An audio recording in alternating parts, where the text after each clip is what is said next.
Assalamualaikum warahmatullahi wabarakatuh. Bertemu lagi dengan Om Hamed. Pada video kali ini Om akan menjelaskan materi tentang teorema Pythagoras.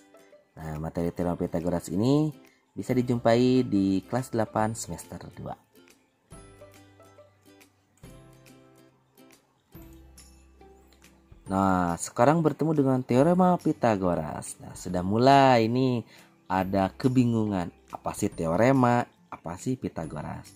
Nah, Om akan jelaskan terlebih dahulu tentang teorema Pythagoras. Jadi, teorema Pythagoras itu sebuah aturan matematika yang bisa dipakai dalam menentukan panjang salah satu sisi dari suatu segitiga siku-siku. Selanjutnya, pada suatu segitiga siku-siku, kuadrat dari sisi terpanjang yaitu sama dengan hasil jumlah dari kuadrat sisi-sisi penyikunya. Jadi sekarang sudah ada kejelasan bahwa teorema Pythagoras itu berkaitan dengan segitiga siku-siku dan penentuan salah satu panjang sisi segitiga siku-siku. Nah, sudah ada segitiga siku-sikunya, penentuannya sudah ada. Karena di sini kita berbicara tentang teorema Pythagoras, berarti ada sifatnya. Sifat itu batasan apa saja sih yang berkaitan dengan teorema Pythagoras. Sifat teorema Pythagoras, sifat yang pertama, teorema Pythagoras hanya untuk segitiga siku-siku. Jadi mutlak bahwa teorema Pythagoras itu berjalan di segitiga siku-siku, tidak bisa berjalan di segitiga yang lain. Sifat yang kedua, minimal dua sisi dapat diketahui terlebih dahulu. Tadi kan teorema Pythagoras berkaitan dengan segitiga siku-siku. Terus berkaitan juga dengan penentuan salah satu sisi. Berarti kalau kita ingin menentukan salah satu segitiga siku-siku, berarti harus ada dua sisi terlebih dahulu yang diketahui supaya teorema Pythagoras dapat berjalan atau rumus-rumusnya dapat dijalankan ke segitiga siku-siku. Jadi minimal dua sisi harus diketahui terlebih dahulu. Ini untuk sifat-sifat teorema Pythagoras dan ini untuk pengertian teorema Pythagoras. Selanjutnya, mengidentifikasi segitiga siku-siku. Nah, tadi kita berbicara tentang teorema Pythagoras. Sekarang kita berbicara tentang mengidentifikasi segitiga siku-siku. Karena tadi kan teorema Pythagoras itu berkaitan dengan segitiga siku-siku. Jadi sebelum kita masuk ke pengenalan rumus Pythagorasnya, alangkah lebih baiknya kita mengenal dulu tentang segitiga siku-siku atau kita identifikasi dulu segitiga siku-sikunya. Nah, di sini saya sajikan segitiga siku-siku. Segitiga siku-sikunya itu A, B, dan C.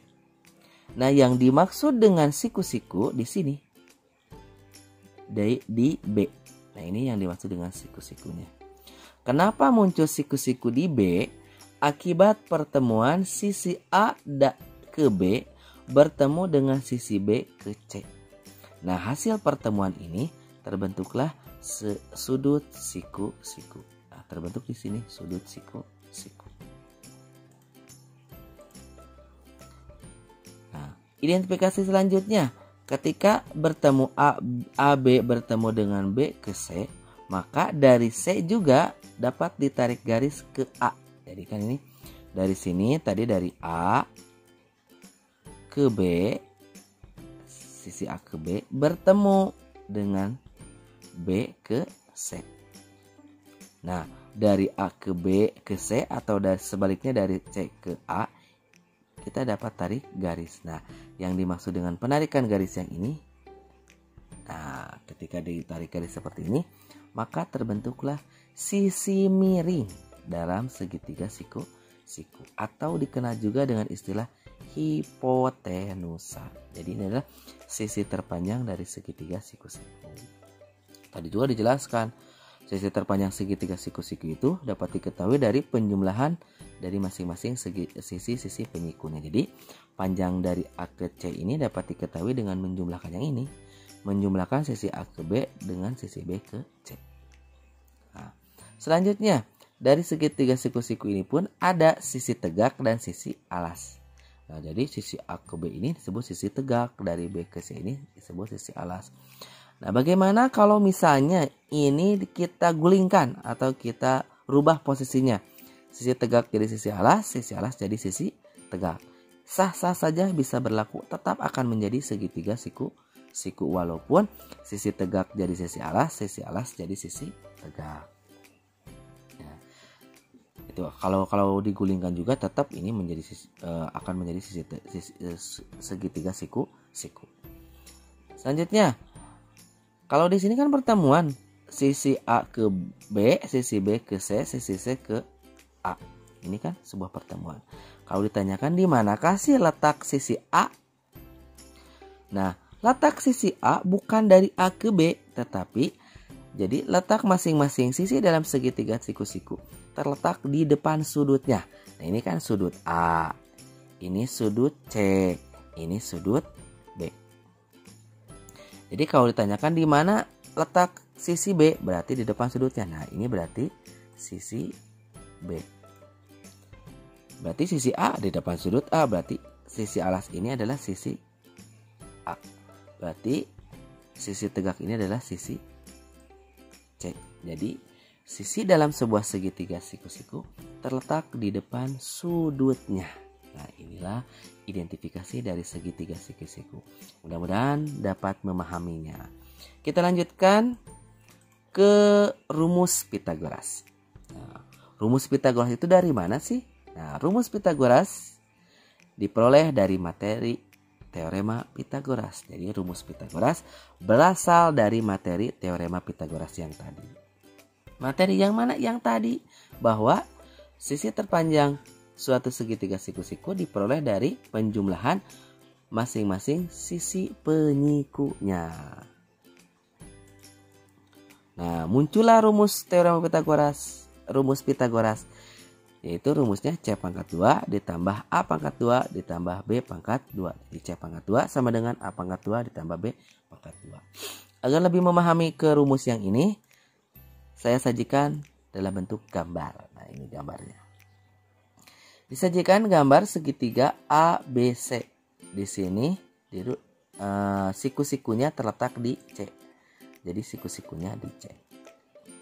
Berarti sisi C di mana? Ya di depannya, berarti ini adalah sisi C. Sisi B ya di sini, berarti sisi A ada di sini. Jadi ini sisi A, sisi B dan sisi C. Tadi kan konsep yang tadi bahwa sisi dalam segitiga siku-siku terletak di depan sudutnya. Nah, seperti itu. Sisi A, sisi B dan sisi C.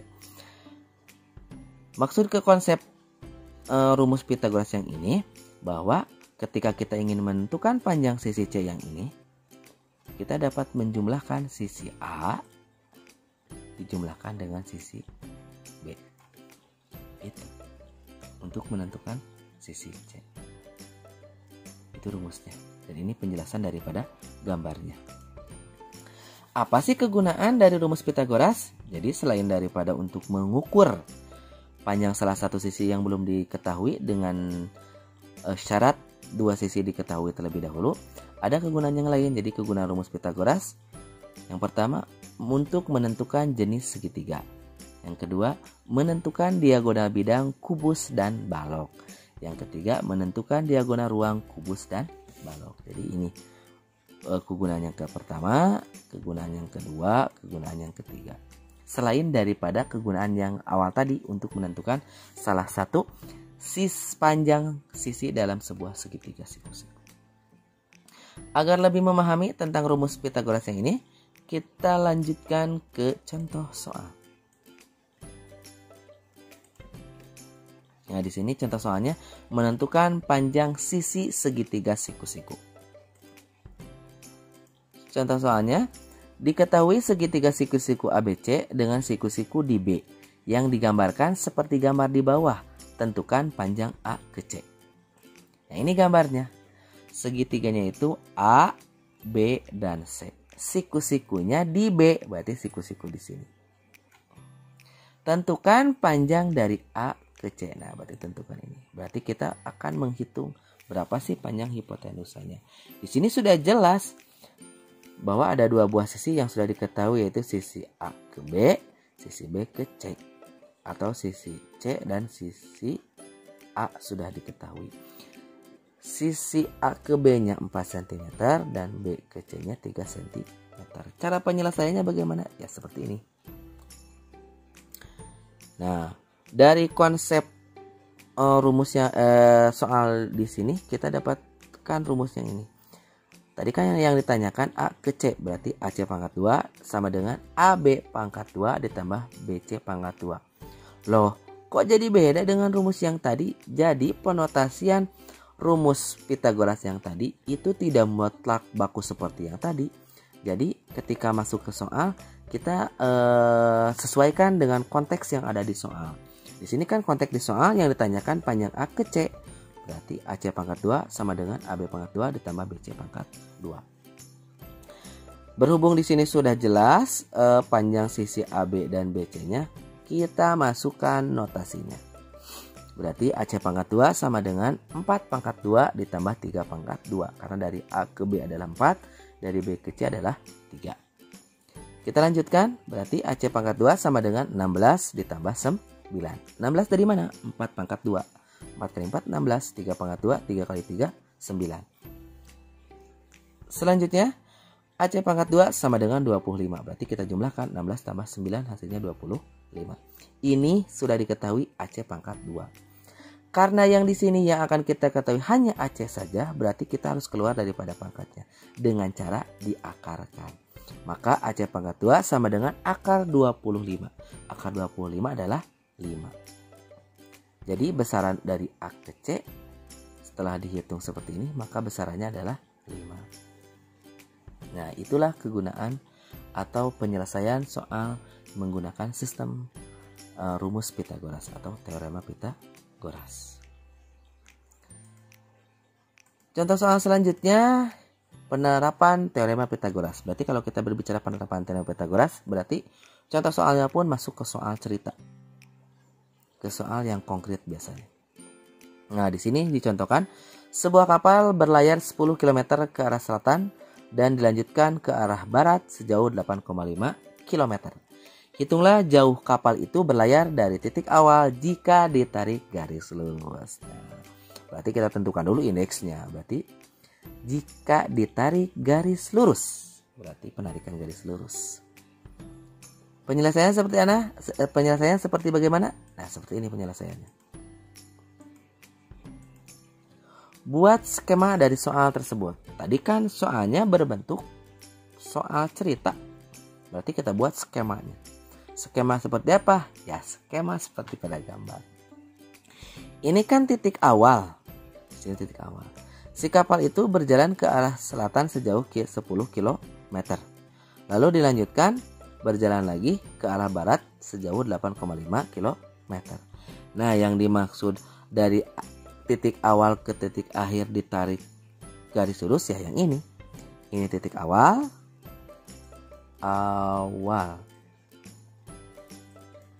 Nah, yang ini titik akhir.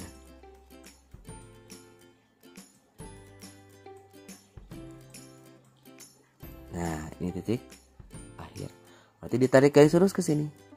Maka akan membentuk segitiga siku-siku. Yang ditanyakan berarti yang ini.